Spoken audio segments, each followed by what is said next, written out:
This series passes the vibe check. It still feels like Devil May Cry. It's fun, edgy in the right ways, tons of recognizable bosses from multiple games, and cool music. It's by far not a perfect show, but to me it's like a 7 out of 10. I was frustrated with certain things, but overall I enjoyed my time. I played every single Devil May Cry game I can get my hands on, so I can say Dante is solid here. As you may know, the voice actor here, Johnny, also voices Nero in the DMC games. And I was a little confused because why not get the original voice actor? The DMC fans all recognize Johnny's voice as a different character, so it's a little weird to be honest, but I got over that fast because he does a fantastic job as Dante here. It didn't feel phoned in and I enjoyed each line, plus this is still a different version of DMC inspired by but not directly connected to the games. It's telling the DMC story in a different way, so it's not a deal breaker. Johnny's great here. Dante feels the right amount of goofy, expressive, badass, and good. Dante at his heart is a morally good character, and I was really glad to see that hammered home here. If you notice, Dante never kills a single human this entire show. Demons, sure, but even when dozens of mercs shoot him, lie to him, betray him, he doesn't kill one. Not one. He gets a little revenge, but he has a code. And honestly, for being half a demon, hated just for being born, he's the most virtuous person in this show. And I fucking love that. Dante has always had the heart of a hero, and they show it well here. But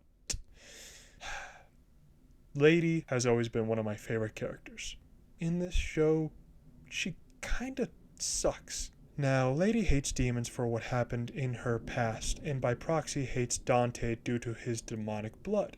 And I'm fine with that. That's actually on brand for her. I mean, in Devil May Cry 3, when Dante and Lady meet, she shoots him in the head twice. So, yeah, this character isn't exactly the most patient, understanding type. She's a human-blooded demon hunter, something that takes extraordinary skill that's represented here awesomely. I really enjoyed seeing her strategic fighting style contrasted by Dante's raw power.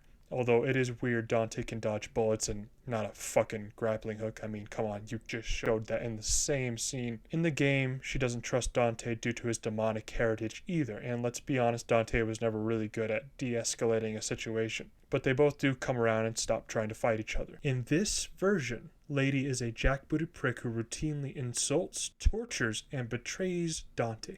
This shit happens all the time, way more than in the game. It's such a contrast to see Lady be such an asshole and Dante be almost saint-like. I mean, he's saving the people trying to kill him. It makes us like Dante but hate Lady. And not hate in a good way. She's an unlikable main character. If she was meant to be a villain, this could work, but she's not. She's supposed to be a flawed but sympathetic badass. But I stopped rooting for her a while ago.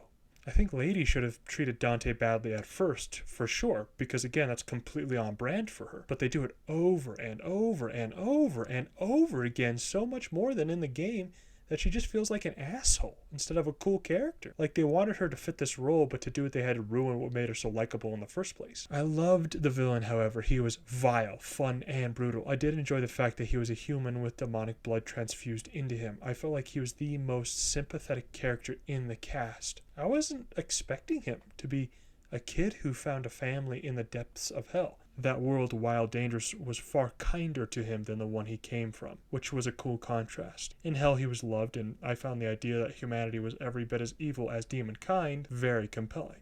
It's not what you're born as that defines you, but your actions, no matter what blood flows through your veins. You can be good or evil.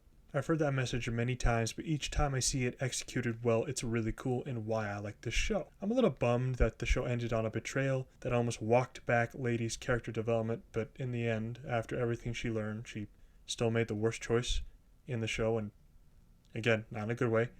This is what I meant when it felt like the show needed this outcome to happen, so they ruined her character by making Lady the one who led us here. I still enjoy the complexity of her, how she cares for her team, the heroic side buried deep down, the trauma she and Dante share. This character is still salvageable, but only if they pivot a bit. Overall, I really liked it. I want to see season 2, but I'm worried about the show's flaws. But I think they can make an awesome season 2, especially with Virgil coming up. But yeah, that's DMC.